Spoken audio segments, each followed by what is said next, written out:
Dear brothers and sisters, the feast of Chair of St. Peter the Apostle, which we are celebrating today, has very ancient roots in the history of the Church. It is attested as early as in the 4th century in Rome, and it started with an ancient custom that was to commemorate dead people, dead relatives, during the period of February 13 until the 22nd in the ancient Rome. As a part of this commemoration, the deceased relative would have a chair set up for him. And since the actual day of St. Peter's death was unknown, his commemoration was celebrated on February 22nd. Eventually, the cathedra or the chair was related to the teaching office and his taking of pastoral responsibility for the church in Rome. Nowadays, those people who have an opportunity to visit the city of Rome and who walk into St. Peter's Basilica, they are offered a very unique and impressive view of the high altar in the main nave of the Basilica. At the end of the nave, the high altar is called the altar of the cathedra. So if you ever travel to Rome, or even you can on Google, you will find pictures. It is a very beautiful high altar. It is the artwork, masterwork of Bernini that was completed in the mid of the 17th century. As a part of this high altar, Bernini incorporated what was believed at the time to be the actual chair, the actual throne of St. Peter. They really thought it was the chair or the throne of St. Peter that he used to use as the first bishop and as the Pope of Rome. In reality, this particular chair or this particular throne that is nowadays part of the altar, this particular throne used to belong to the king of the Franks, Pippin the Short, in the 8th century, and eventually it was donated to the popes. When Bernini constructed this beautiful high altar, it was after the painful division of the church that took place in the 16th century. And in the context of confessional wars, tensions and controversies, this high altar was supposed to send a message. Unfortunately, I'm talking about something you do not see, but this beautiful altar contains the throne or the chair of St. Peter that is supported by 4 bronze statues of 4 church doctors, church fathers. There is St. Augustine and St. Ambrose, who represent the Latin Church on the one side, and on the other side there is St. John Chrysostom and St. Athanasius that represent the Byzantine Church. So the message that this altar was sending in response to Protestant reform with their questioning of hierarchy, the Catholic Church regards itself as hierarchically organized. The Pope thrones over the most important church fathers, and he has the supreme power and supreme authority in the church.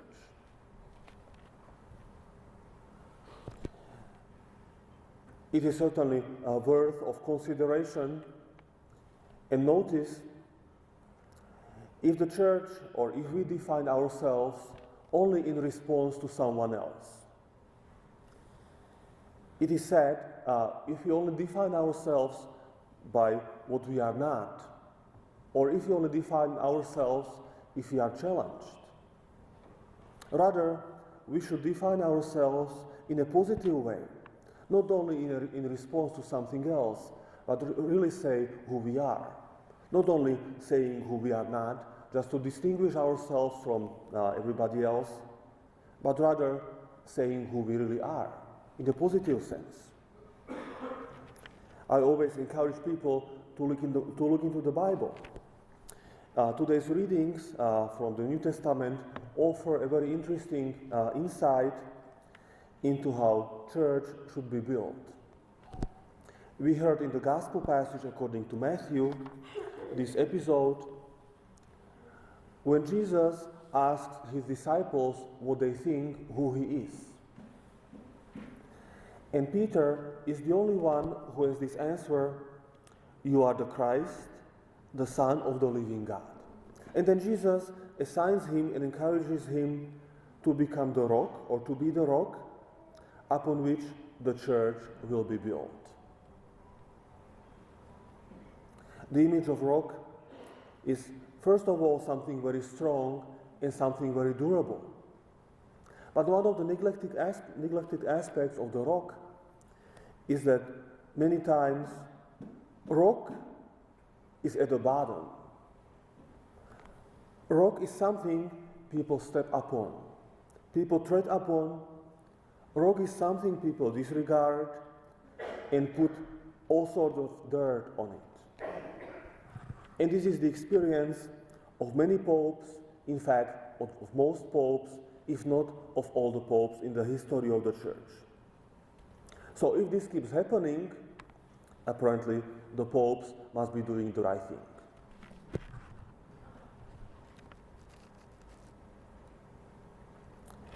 In the first reading from the letter of St. Peter today, we heard the admonishment of St. Peter himself that is addressed to his fellow presbyters and to the leaders of the church, the leaders of the flock.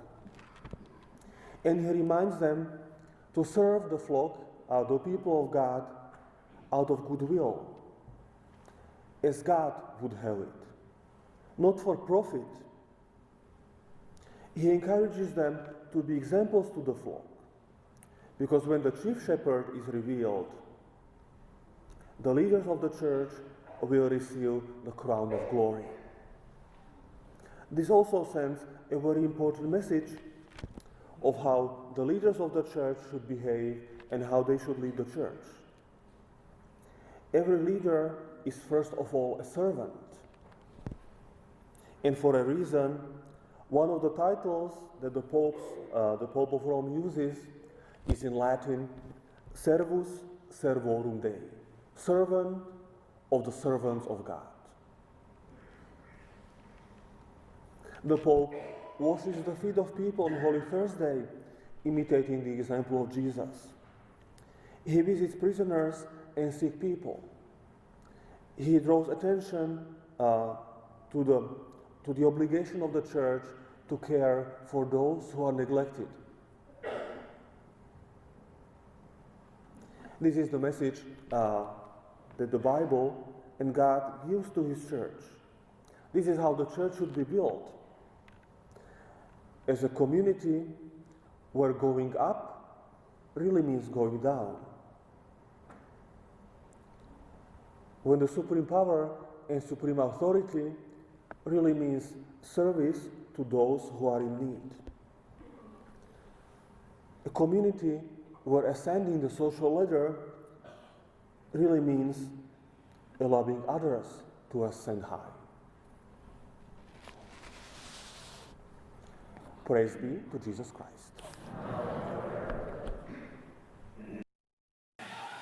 I start off by telling a story because there's a great story about how we got Dr. Miller for you. She doesn't even know the story behind the story. It was about a little less than 1 month ago, and as you know, we had Father Pavone on tap for you. And my co-chair, Steve, and I were going back and forth, trying to do everything we could do to keep this thing together. And for days, it was on again, off again, on again, off again. And it looked like it was going to go on for another week, which we couldn't afford. As much as you wanted everything to go smooth for a conference like this, things happen.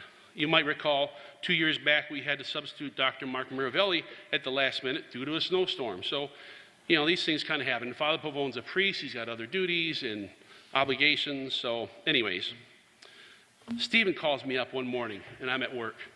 And he says, "Brother, we need a resolution to this. We can't keep going back and forth, and we might need to come up with a backup plan." I said, "You know, when I was in seminary, there was an instructor there, and she came in and taught. She was very impressive. And he said, you know, let's just pray on it." And so he started praying on the phone to Mary. And I remember as he's praying, thinking, this is just a tangled mess. So we need to pray to Mary untie our knots. And as soon as I thought it, he invokes Mary untie our knots. And I'm like, fantastic, Mary's on the case. So a few hours later, that afternoon, Stephen calls again with news that Father Pavone was definitely off the roster. And now we got to scramble, because we're less than a month.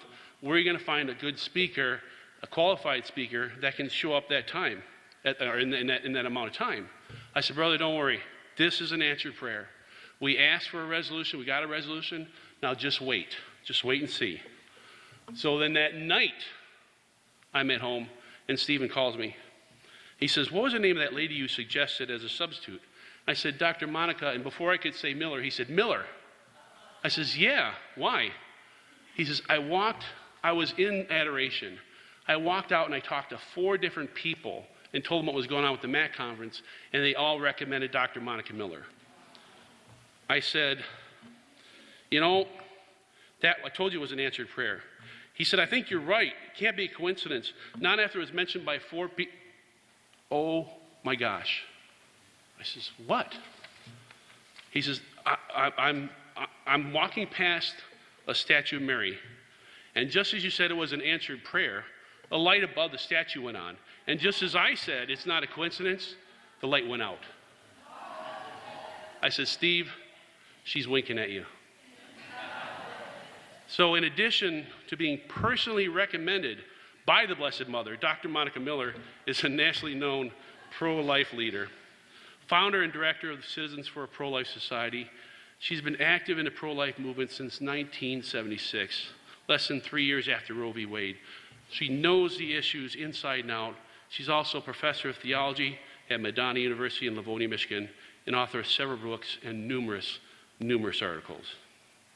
When I was taking classes at Sacred Heart Major Seminary, my class on morals and ethics was team taught by a staff professor and a guest professor. That guest professor was Dr. Monica Miller. And the thing I remember most about that class were the stories about her battles in the pro-life cause. I cannot wait for you to hear those stories. Ladies and gentlemen, it is my distinct honor to introduce to you our first speaker, Professor Dr. Monica Miller.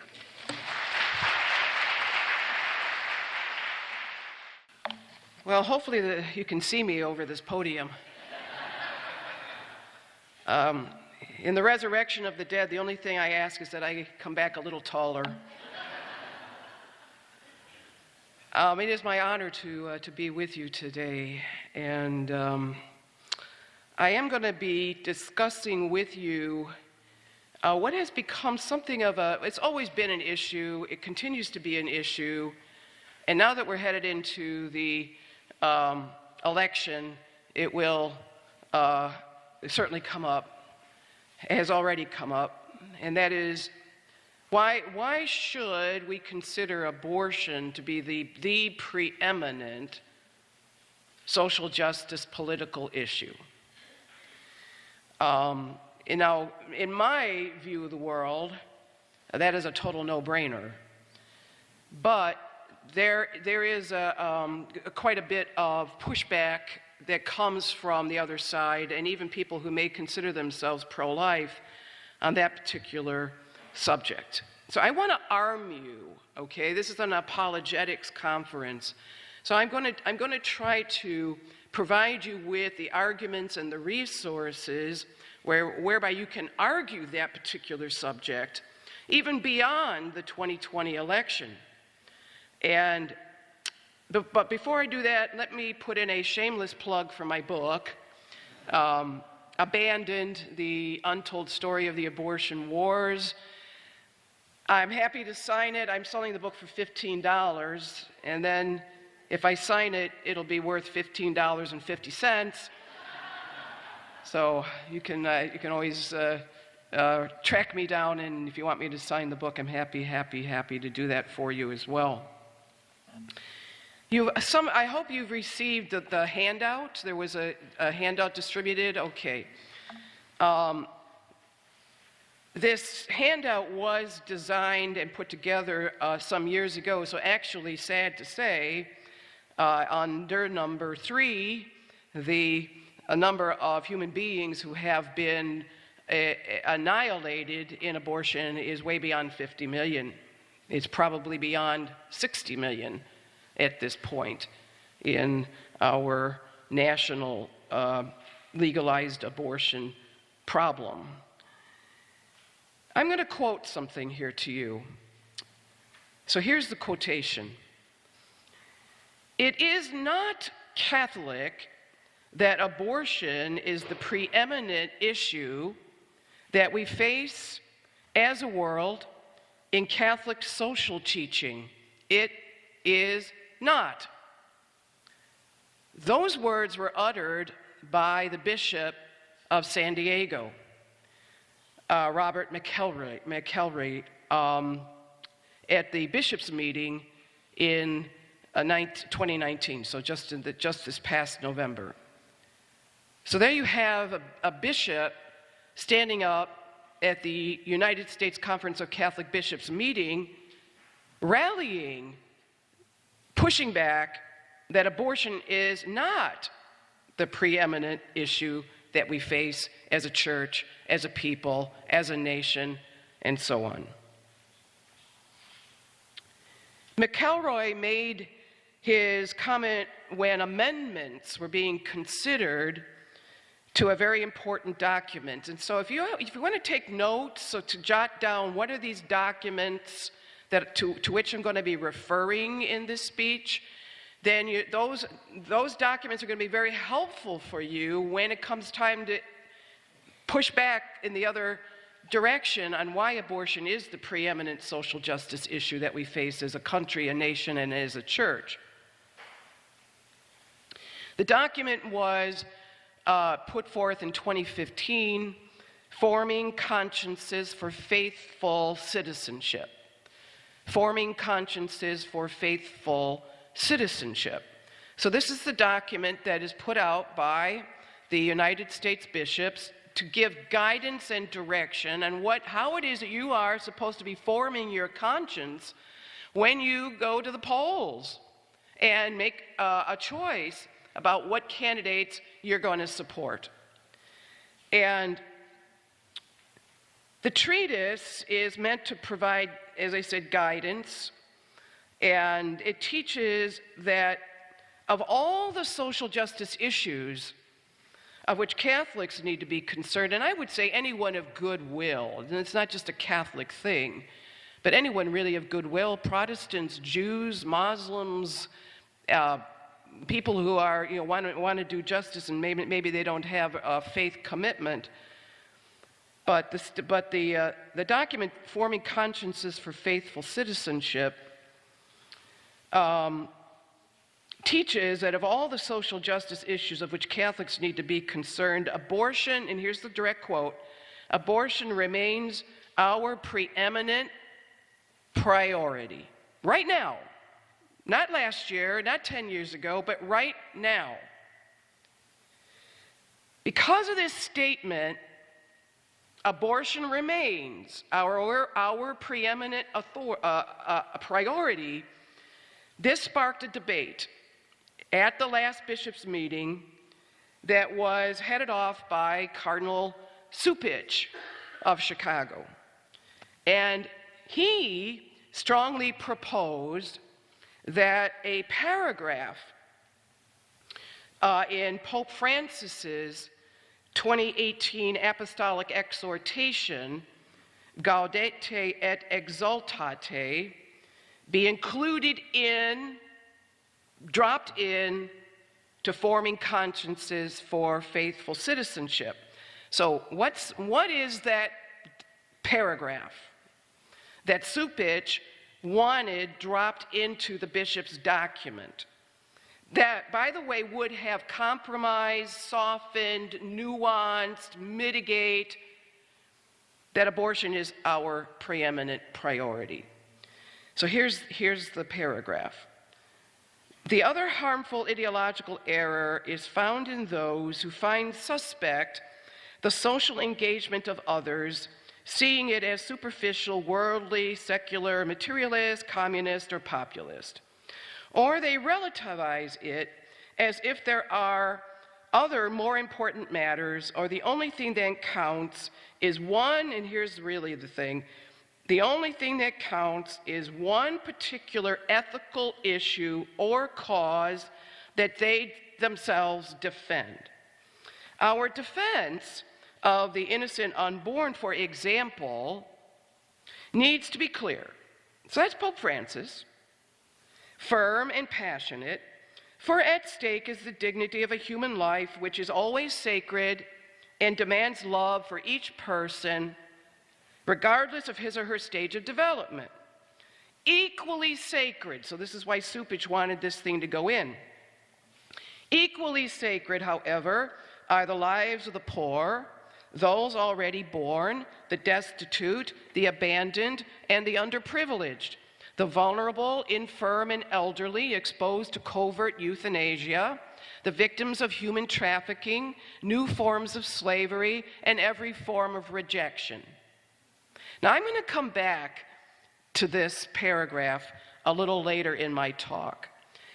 I'm going to come back to it because I'm going to show you how this paragraph actually does not support what Cardinal Supich had hoped to do. So I'll come back to it. It was McElroy from San Diego who came to Supich's defense. And he actually wanted the words, "Abortion remains our preeminent priority," removed from the document Faithful Citizenship. And of course, remove it and then put the Pope's paragraph into the document. This was put to a vote at the bishops' meeting. And I don't know if any of you were tracking the goings-on at the bishops' meeting, but the vote was 143 no. We don't want any changes to faithful citizenship. 143 bishops supported that abortion remains our preeminent priority, but a sizable number of bishops, nearly 1/3 of the American bishops, 49, supported what Supich wanted to do. That is significant. So you can already see that even among the bishops there is a feeling of discomfort. They're in conflict with elevating abortion to the political, right? Because that's really what's being said there, right? The political social justice issue. So something is definitely going on there with the American bishops. Thankfully, the Supich initiative, that's kind of what I call it, did not prevail. But if this trend continues, that language that abortion remains our preeminent priority is in danger. And we need to be aware of that as Catholics and as people of goodwill. What exactly does faithful citizenship teach? So here's the quotation. "The threat of abortion remains our preeminent priority because it directly attacks life itself, because it takes place within the sanctuary of the family, and because of the number of lives destroyed.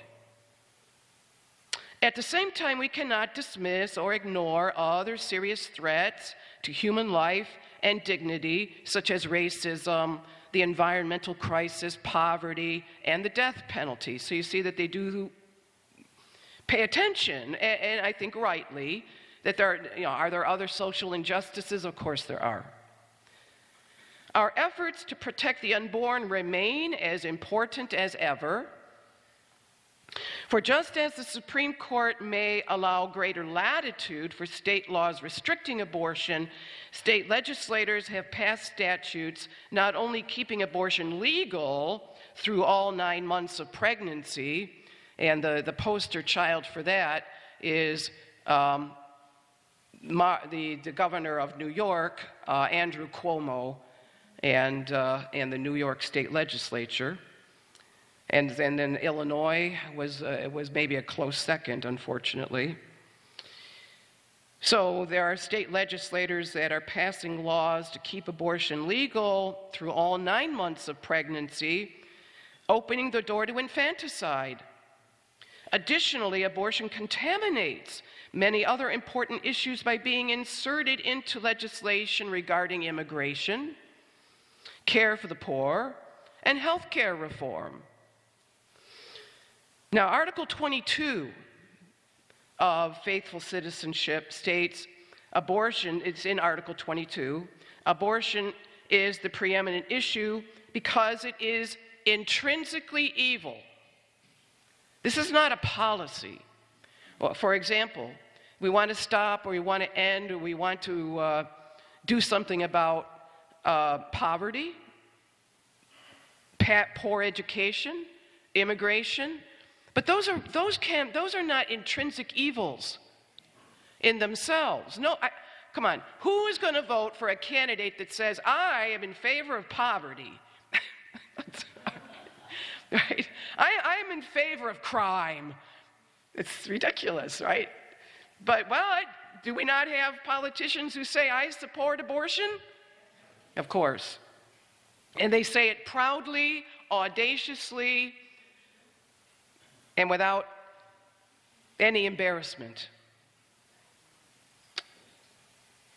So again, Article 28 of Faithful Citizenship, within the context of abortion, explicitly denies, and this is really pretty important, it explicitly denies that all social justice issues are equal.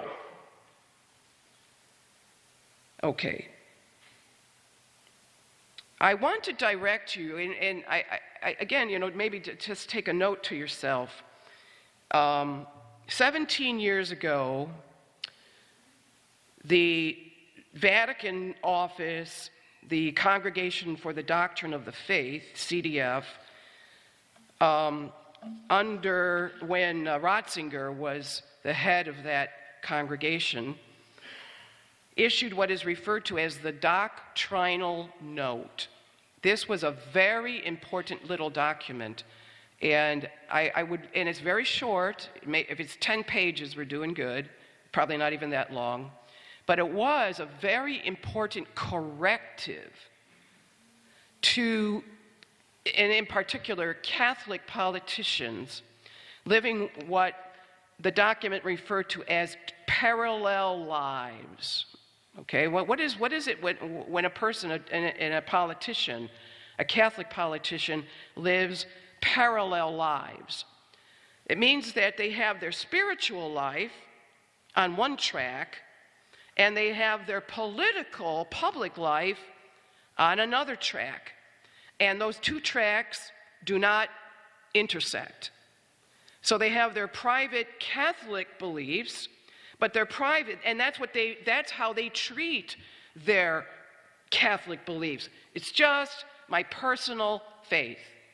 But when they get into into Congress or into a state legislature or whatever, senators, congressmen, they don't vote consistent with their personal beliefs.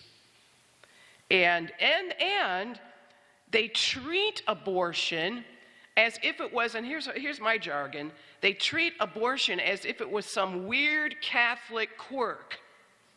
This is just my quirk, right?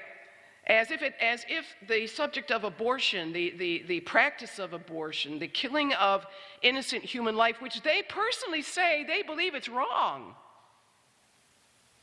That's my faith teaches me that it's wrong, but I can't impose my private Catholic quirk on the rest of the nation that doesn't accept that faith. So they treat abortion as if it was just a private moral teaching. So that document is correcting that very serious abuse. So I really would like to encourage you to take a look at that document, the doctrinal note. And here's another thing that document stated.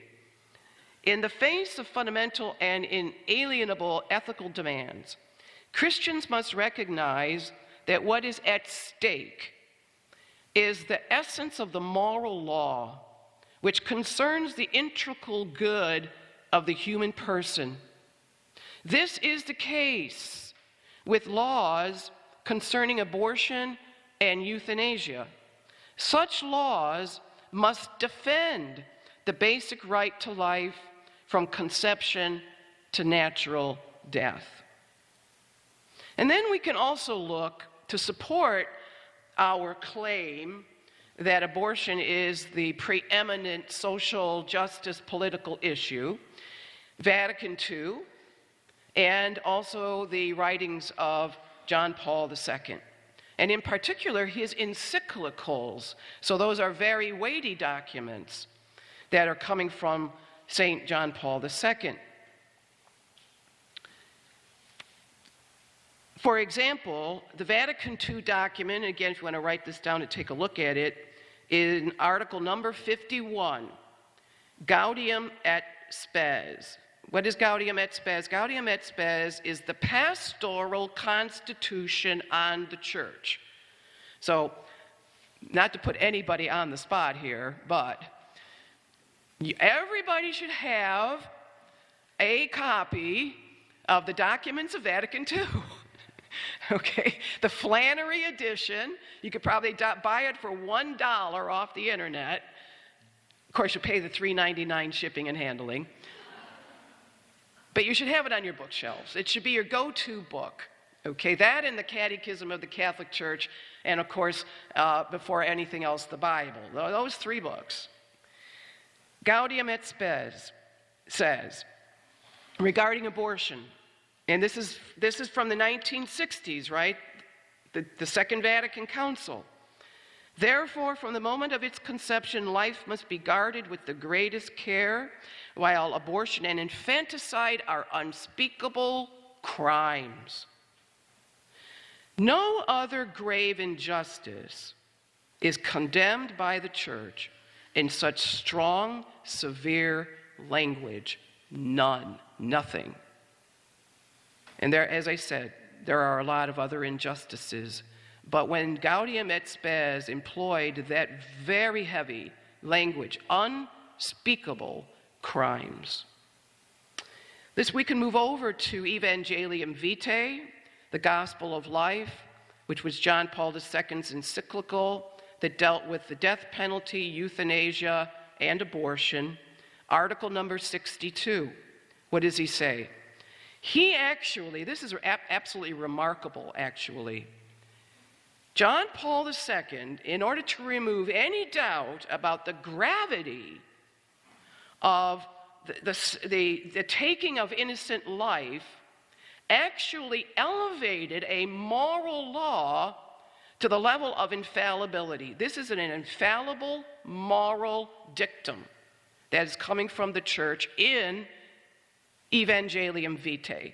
What did he say? And notice I'll say the jargon, because it's actually kind of important language. He deliberately chooses certain words in order to signal to the reader, what am I doing? I am making an infallible judgment about a particular moral action. And so what does he say? Therefore, by the authority which Christ conferred upon Peter and his successors, in communion with the bishops, there it is, right? That's the signal. Who on various occasions have condemned abortion, and who in the aforementioned consultation, albeit dispersed throughout the world, have shown unanimous agreement concerning this doctrine, I declare that direct abortion, that is, abortion willed as an end or as a means, always constitutes a grave moral disorder, since it is the deliberate killing of an innocent human being.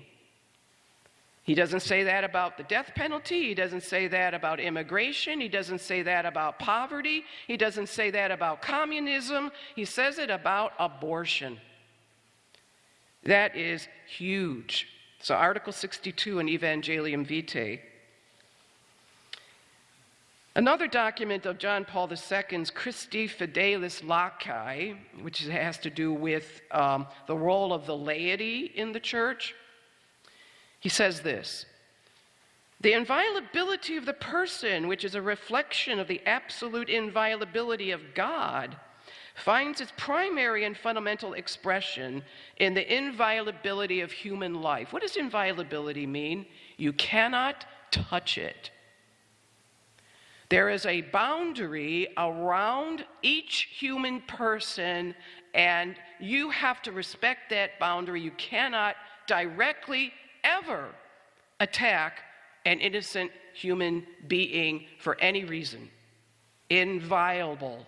Human life is inviolable. Above all, the common outcry which is justly made on behalf of human rights, for example, the right to health, to home, to work, to family, to culture, is false and illusory if the right to life, the most basic and fundamental right and condition of all other personal rights, is not defended with maximum determination.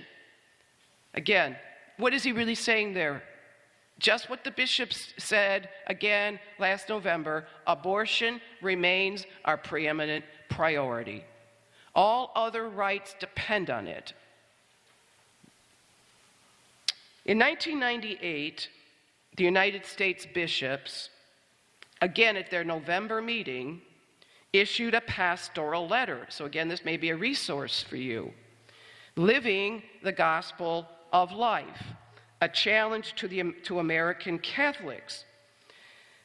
Now, one may argue and could argue that it adopted what is referred to as the consistent ethic of life. They, by the way, can be traced back to Cardinal Joseph Bernardine of Chicago.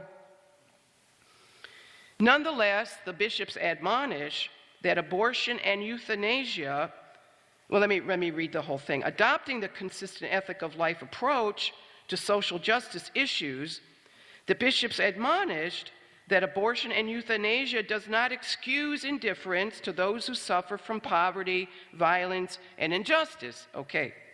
Any politics of human life must work to resist the violence of war and the scandal of capital punishment. Any politics of human dignity must seriously address issues of racism, poverty, hunger, unemployment, education, housing, and health care. So there's your consistent ethic of life.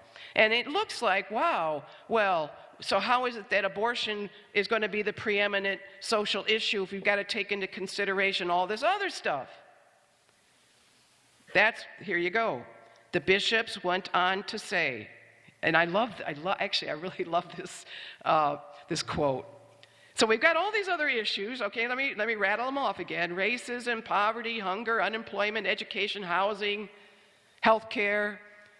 And since they wrote this document in 1998, we could throw in illegal immigration and immigration issues and human trafficking and the opioid crisis and whatever else you want to put on the list. But here's what they say. But being right in such matters can never excuse a wrong choice regarding direct attacks on innocent human life. Indeed, the failure to protect and defend life in its most vulnerable stages renders suspect any claims to the rightness of positions in other matters affecting the poorest and least powerful of the human community. And I'll go on to say, if anyone has any doubt that abortion is affirmed as having priority in the hierarchy of social justice, the bishops go on to state, if we understand the human person as the temple of the Holy Spirit, the living house of God, then these latter issues fall logically into place as the crossbeams and walls of that house. All direct attacks, and that's the key language, all direct attacks on innocent human life, such as abortion and euthanasia, strike at the house's foundation. So in other words, all those other social justice issues are crossbeams holding up the house, but respect for life and opposing direct attacks on the unborn and the elderly, the sick and the handicapped in euthanasia, that's the foundation. Neglect of these issues is the equivalent of building our house on sand. Such attacks cannot help but lull the social conscience in ways ultimately destructive of other rights. Such attacks cannot help but lull us into complacency when it comes to other social justice concerns. John Paul II reminds us the command never to kill establishes a minimum which we must respect and from which we must start out in order to say yes over and over again, a yes which will gradually embrace the entire horizon of the good. That is amazing. That's great. It is a great quote. And again, that's from Living the Gospel of Life. Now, I could stand up here all day long and quote church documents to you. But maybe it's time to just cut to the chase. When it comes to abortion, the very first thing that has to be considered as to why it is the preeminent social justice political issue, all you have to do is look at the body count. Over 60 million human beings have perished under an unjust law of this land. 60 million. It's staggering. It almost is beyond imagination. And our problem is this. Where do you put 60 million dead people? Where did they go? Where are they? The plight of the unborn, the plight, what makes the injustice against the unborn so remarkably different from every other injustice? Two things, and they're connected. The unborn are essentially invisible. The only way you ever see the victim is because you want to see the victim. An ultrasound, fetal development photographs, abortion victim photos, but you have to make the effort. Because the unborn cannot, by their innate circumstances, foist themselves on you. And here's the other problem. Abortion looks so darn normal. Abortion clinics blend in to our communities. You might pass an abortion clinic every day and not even know what's going on because it's next to a McDonald's or a podiatrist's office or the chiropractor. It just blends in. You have an abortion clinic 1 mile away from this church. Northland Family Planning.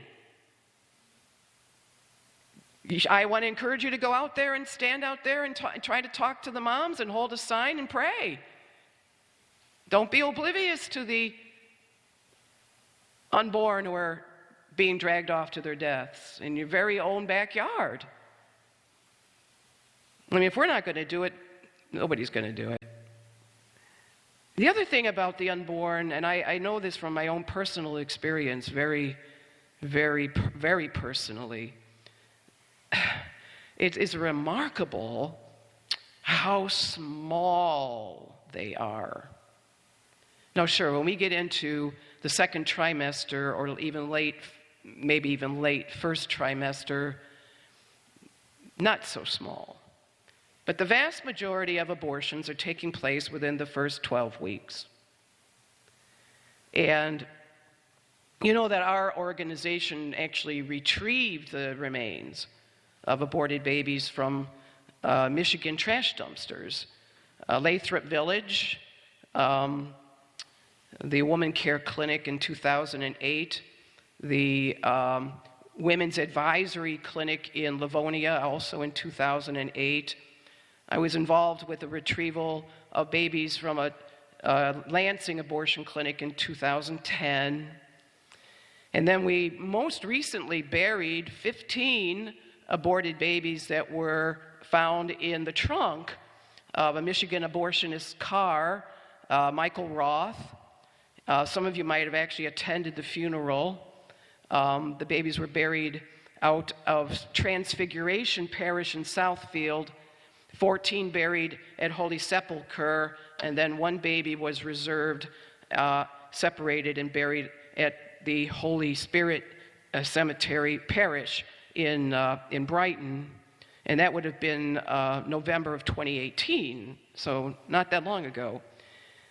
But unborn babies can be so tiny that literally, and we have photographs of this, we have a website called imagesofabortion.com, so if you want to go there, imagesofabortion.com, and you'll see that some of these babies, for example, how tiny are we talking about? The arm, the severed arm from the shoulder down to the fingertips actually fits on the face of Roosevelt on a dime. It's incredible. So they're hidden. And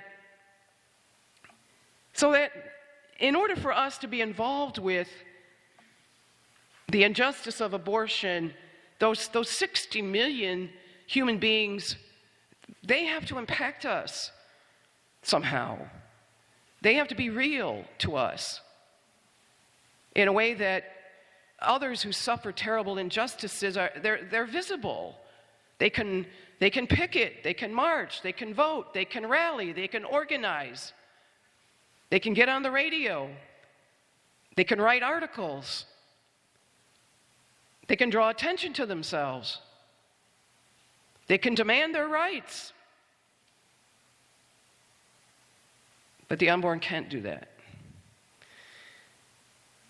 So that body count, if nothing else, that would be certainly the first reason why abortion is indeed the preeminent social justice issue. No other people group, no matter what injustice they endure, perish at that rate. 3,000 a day. No one. The other thing is there is no other people group in the United States that are named, deliberately named in our legal system, in our legal documents, for all practical legal purposes, in terms of the right to life, they are named non-persons. Right there. If not one single unborn child ever died for some weird reason under the law, we would still be facing a grave injustice if a people group is deliberately named non-persons. They already are denigrated. And those laws would have to change even if no unborn children ever were aborted. So that's another reason. No other people group under the law are named and denigrated as non-persons. And then their rights, as a consequence, are stripped away from them. Let me go back to the quotation from Pope Francis. Pope Francis says that other lives, in that Article 101, if you want to look at it, from Gaudete et Exsultate, his encyclical, he said that other lives are equally sacred to those of the unborn. Okay, that's true. However, I'm going to argue that that paragraph ultimately doesn't help Cardinal Cupich in the way that he had hoped it would. Why? Because even though it's true that all human beings are equally sacred, that doesn't mean that all injustices are equally urgent. And there's a difference. So there is your argument. Not all injustices are equally urgent. For instance, I'll give you an analogy. Every child in the family is equally sacred, but the fact is, one child in the family may need extra care, attention, resources. Say, for instance, the child who is ill or handicapped or especially troubled. And the care may need to be given immediately. The extra swift attention spent on that troubled, needy child in no way indicates that the lives of the other children in the family are less precious. However,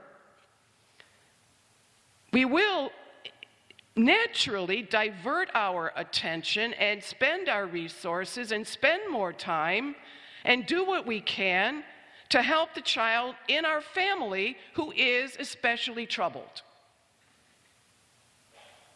So again, even while all human lives are equally sacred, under whatever injustices other peoples are under which they're suffering, it doesn't mean that all injustices are equally urgent.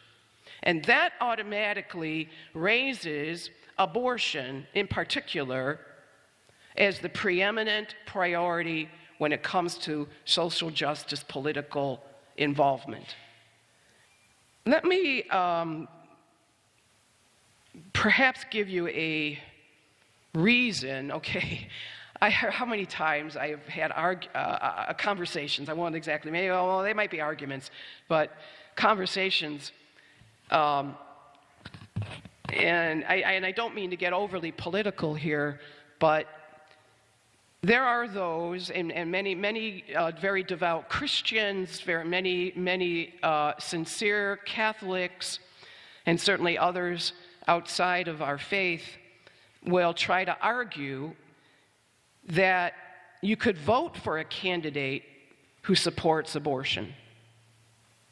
And their argument is because what I really want to do, this is the way they're going to argue, I really want to lower the number of abortions. Isn't that really what we want? We want to lower the number of abortions. And so then you look at the variety of the political parties out there, and you conclude that there is a particular political party that is promoting social programs, help for the poor, the welfare system, safety nets.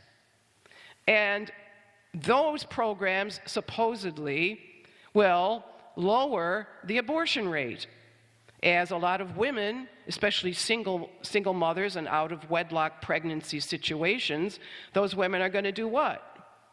They will now have help available, and then they won't get the abortion. So that is their argument as to why they will support candidates who are completely supportive and totally advocating Roe versus Wade and legalized abortion even through the ninth month of pregnancy. So here's my argument in the other direction, and I kind of already commented on it. So you're saying that you would actually support a party that says a particular people group are non-persons. Because that's what you're doing. Even if your argument regarding the economics was correct, you're still supporting a party that says, in principle, a certain people group could be exterminated. Now, you know what? they would never support such a party if it was another people group we were talking about. Like if they had that attitude regarding immigrants or African Americans or some other disfavored group, they would never make that argument. Somehow, when it comes to the unborn, we can tolerate, we can live with a law that says they are non-persons. The problem with that whole thing is they are completely disconnected from the actual injustice of abortion. And no matter how you want to vote in the 2020 election, you should be seriously conflicted about these particular candidates when you go to the polls. Seriously conflicted. You should not give yourself an excuse. That is all it is, in my opinion. I've had serious conversations with people who try to justify their vote, their support for candidates who advocate for legalized abortion, even though they say that they're not in favor of abortion. Because, as I said, even if one single unborn baby never died for some goofy reason, under the law of Roe v. Wade, we would still have a serious ethical problem. There would still be a law in our country that says a certain group of individuals are less than human. And so that, right there, again, I argue that's why abortion is the preeminent priority. I really do believe that those who consider abortion as merely one issue among others, I believe that that's what they see, that's what they believe abortion is about. Abortion is an issue. Abortion is not an issue. It is not a philosophical issue. It is not an ethical issue. It is not a political issue. It is not a spiritual issue. It is 60 million dead people. That's what abortion is.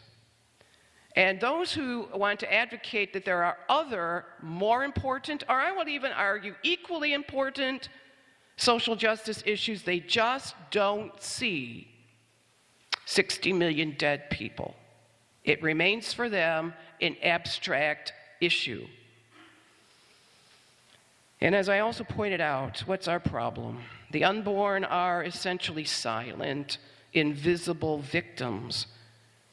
And thus, it is easy to never be personally affected by their absence. Indeed, it is because their plight is so innately hidden, their killing sanitized, and their existence easily dismissed, that this oppressed class actually needs the extra urgent attention.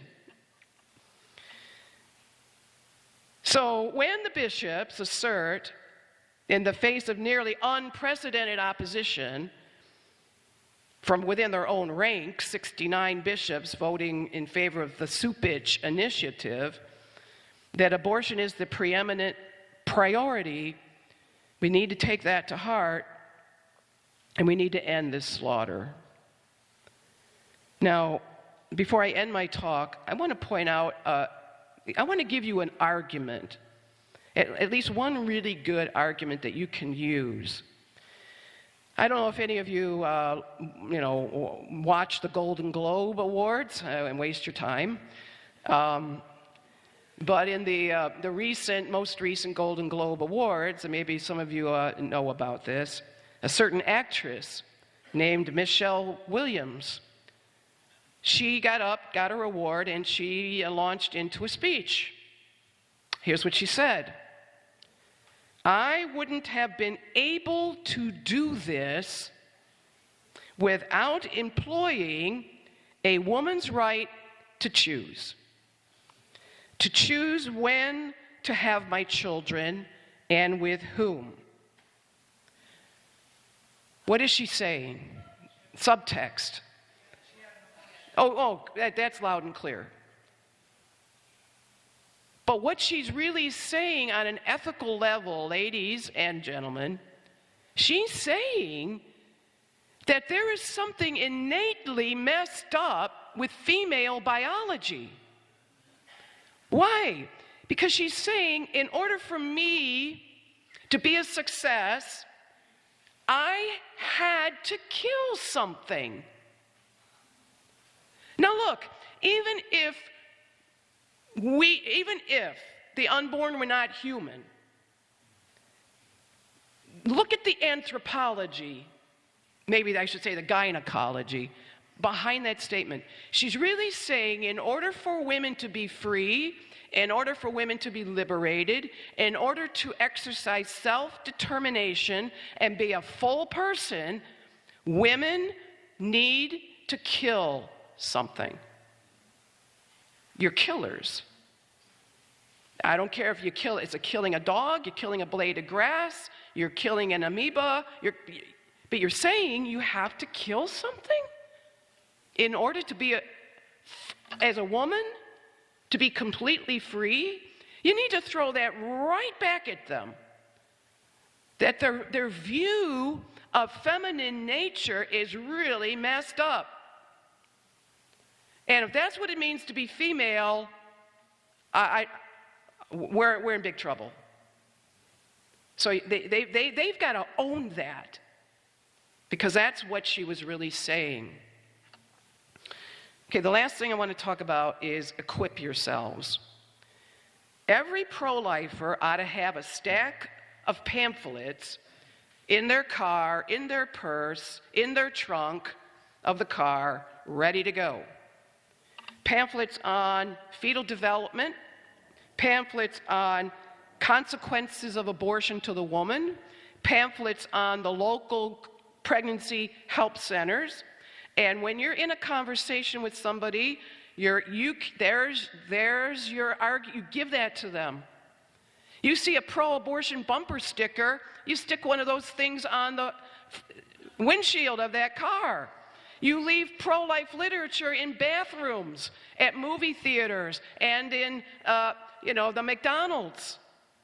You're ready to go. You've got your arsenal of pamphlets. And there are lots of good organizations where you can buy these things very inexpensively. You need to have your stash. So Hayes Publishing Company, Heritage House, American Life League, Life Cycle Books, those are off the top of my head. Just go to their websites and get those pamphlets for yourself. And by the way, you should read them so that you're educating yourself. You know what those pamphlets are going to say. You need to have pamphlets regarding Planned Parenthood and what's wrong with that organization and why it should not be supported.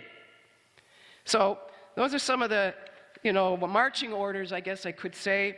Do take a look at the 7 reasons.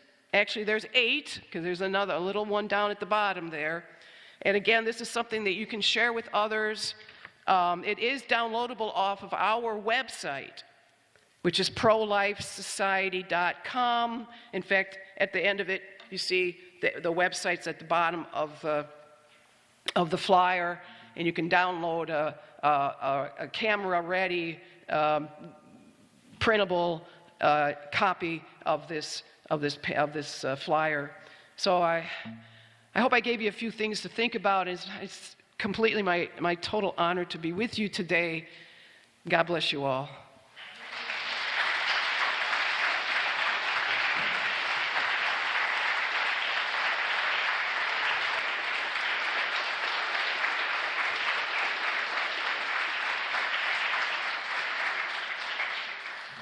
I could listen to Dr. Miller talk for about another 6 hours. We're going to have Randy Haynu from St. Paul Street Evangelization come up and speak for a few moments. Then I'm going to talk about the vendor tables, and then we're going to be dismissed for a 15-minute break. So please stay where you're at and welcome Randy Haynu with St. Paul Street Evangelization.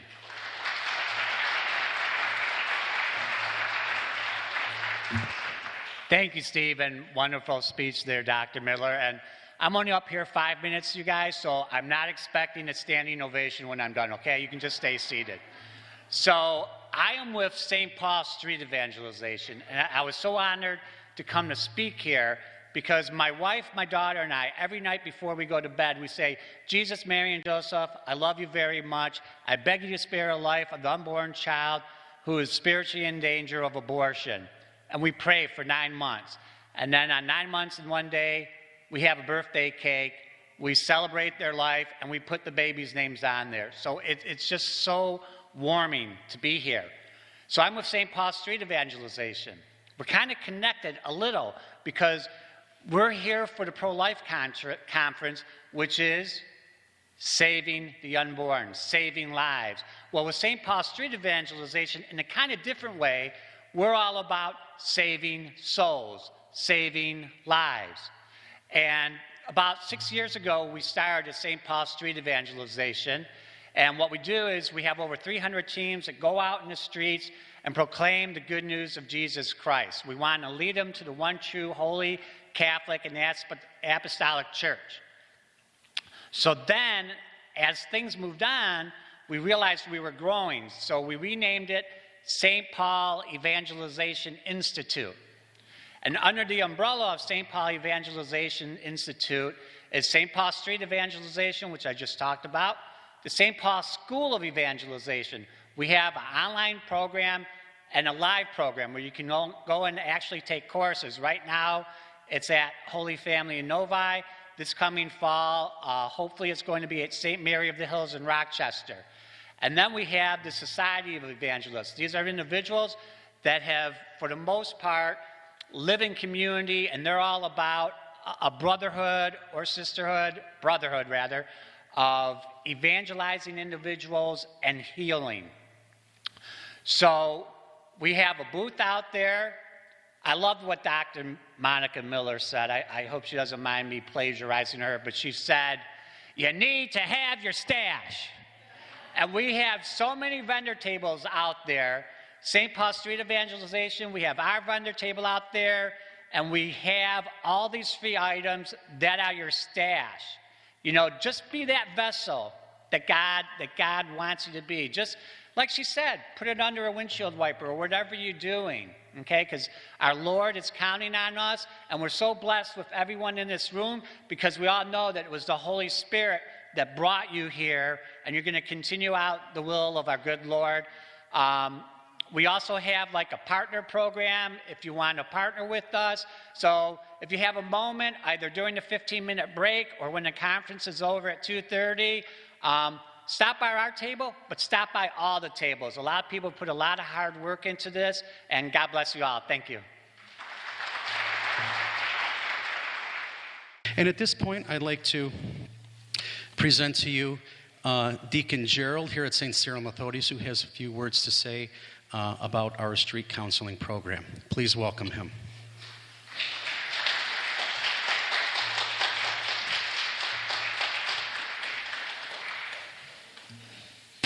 Thank you so much for giving me this brief period to speak to you.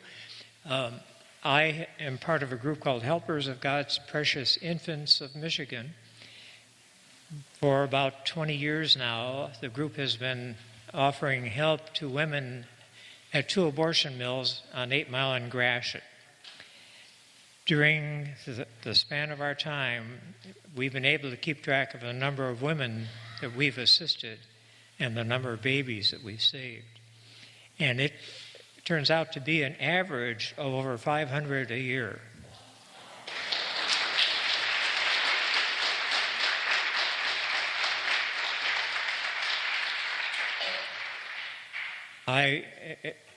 Among all of the turn experiences that we've had, as we call them, we are aware of 14 women who are expecting twins that we helped, and a set of triplets.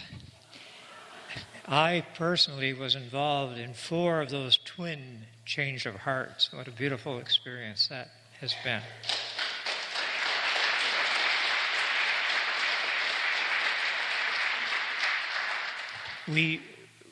We have the opportunity, because the women have to walk down the sidewalk to get to the front door. So we just escort them to the door and offer them flyers, offer them help, tell them we're praying for them, and so on. And it's interesting that often they will come back to thank us. And so you have the opportunity to say, what helped you change your mind? And from that, we learn on what to use. It's interesting, too, that over the years, we've had 5 women who have had an abortion who became street counselors with us. Now, I had a woman come one time in a 4-week period, 4 women coming back to thank us. So I was able to ask them, what helped you change your mind? And in each case, they said, you brought God into the picture in some way. That simply, you made me think that God doesn't want me to do this. You maybe just think about God, or simply saying, we saw you praying, because we always have rosaries in our hands, and we pass them out. One of the women coming back, she was coming toward me from the parking lot, and she's got this 2-year-old boy in her hand. And she's walking toward me, and I'm telling you, it was a gift of God. I mean, it was my guardian angel saying, look at that kid, look at that woman, look at that woman. I looked at her and I said, didn't I talk to you here once before? She said, yeah, here's the result.